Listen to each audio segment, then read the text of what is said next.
Sitting on the floor is one of the easiest and simplest ways to improve your hip mobility without even trying, and you should stay tuned if you want to find out more.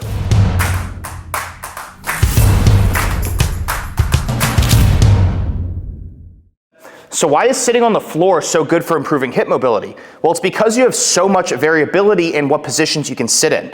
So if you're sitting in any type of chair or a sofa, we'll typically find ourselves in about 90 degrees of hip flexion, where we have a 90-degree angle between our femur and our torso. So when we're sitting in a chair at 90 degrees of hip flexion, there's only so much movement variability we can have. We can have our legs dump into external rotation.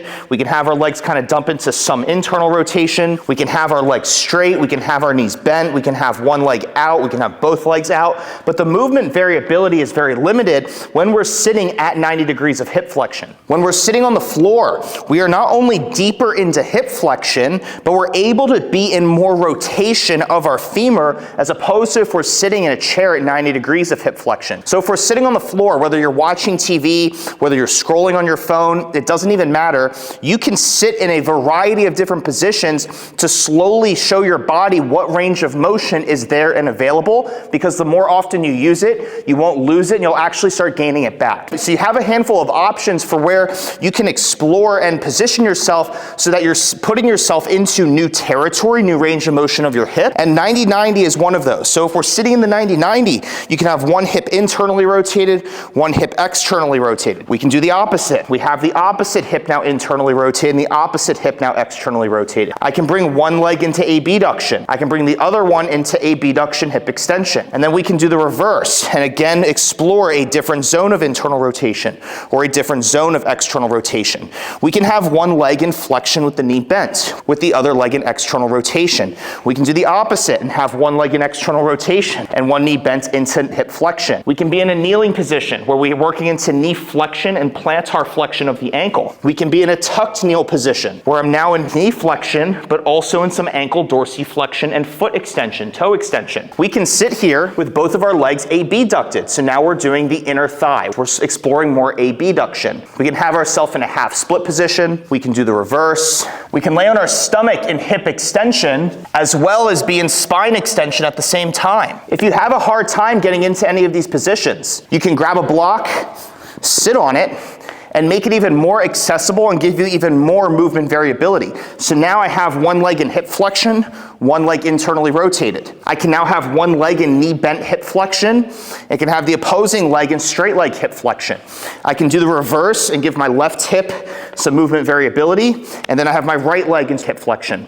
I can do the reverse, straight leg hip flexion, knee bent hip flexion. Internal rotation, straight leg hip flexion. External rotation, knee bent hip flexion. So we have a lot of movement options with this, so you can explore all of the zones that your hip has, both internal rotation, external rotation, straight leg hip flexion, knee bent hip flexion, hip abduction, the butterfly position, the bear sit. So again, all of these are just movement options, movement variability, where sitting on the floor will allow for you to explore that you wouldn't otherwise get when you're sitting in a chair at 90 degrees of hip flexion. And not only are we looking at what our hips are doing, but we can also look at our knees and our ankles. Again, if I'm sitting in a kneeling position, I'm now able to expose myself to knee flexion as well as ankle dorsiflexion. I can put myself in a half kneeling position and put more of the weight on my left leg. So now there's more demand on the left side relative to the right side. I can have this leg here and go ahead and expose it to abduction. So I'm now getting some length on the inner thigh. I can go ahead and have some internal rotation as I sit here and I'm watching TV, as I'm scrolling on my phone. I can go ahead and swap legs, give myself some movement variability here. I can go ahead and go into like a Cossack squat, have some inner thigh lengthening here. I can go ahead and get back into the 90-90, have this hip externally rotated. I can go ahead and lay on my side as I'm watching TV and expose my hips to different positions there. I can go ahead and sit all the way upright and be in more hip flexion.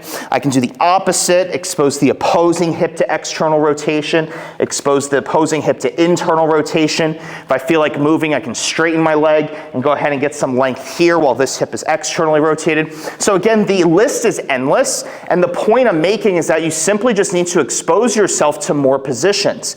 The more often we expose ourselves to these positions, the easier they are to get into. And that goes a very long way when we're doing training in the gym, so that your body's not so unfamiliar with all of this new territory that you're trying to acquire when you're doing your mobility training. So again, there's a lot of variability that goes into this. Not only are we able to look at the hip orientation, say in hip flexion, and then in relative hip flexion, versus if I lean forward, I'm even deeper into hip flexion.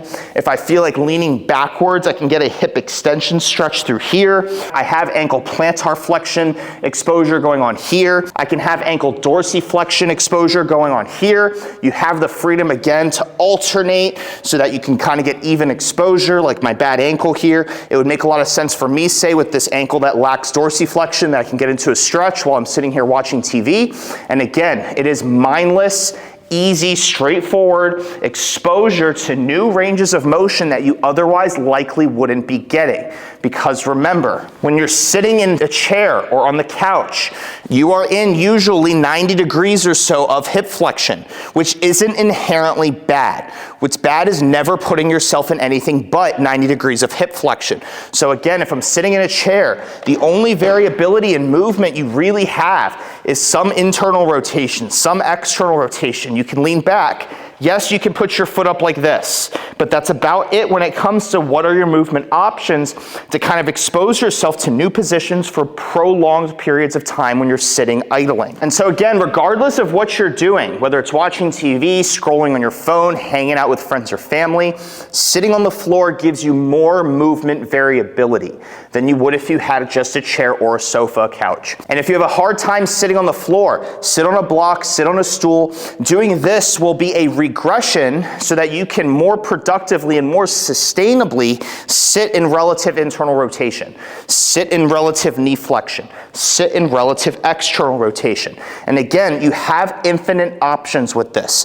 Knee bent hip flexion, a little bit of abduction, external rotation, internal rotation, hip flexion, ankle plantar flexion, knee flexion, hip abduction, and again, sitting on a block is a very good regression that will allow for you to more productively and sustainably sit on the floor if you're someone who has trouble with that.